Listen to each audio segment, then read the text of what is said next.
If you are going to build PHP applications, installing Composer is an essential step. In this video, I will show you how to download and install Composer on Windows. But before we begin, make sure PHP is already installed because Composer depends on it. If you haven't installed PHP yet, you will find our How to Install PHP on Windows tutorial linked in the video description.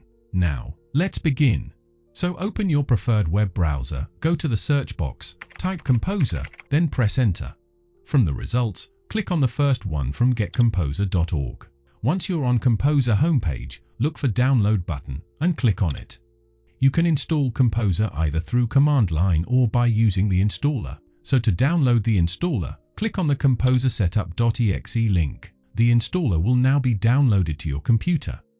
Once download is complete, open your Downloads folder and locate the installer. Then, double-click on it to launch the setup. For the installation mode, I'll choose Install for all users. Unless you have a specific reason to use developer mode, leave this box unchecked, then click on Next. Here, you need to choose PHP executable file that Composer will use. In most cases, it will be detected automatically, but if it doesn't, just click on Browse, locate the executable file yourself, and then click on Next.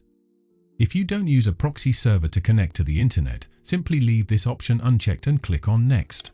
The installer will show you a summary of everything you've selected. When everything looks correct, just click on Install. When installation is complete, you will land on a final screen. Just click on Next and then Finish. To verify that Composer was installed successfully, open Command Prompt.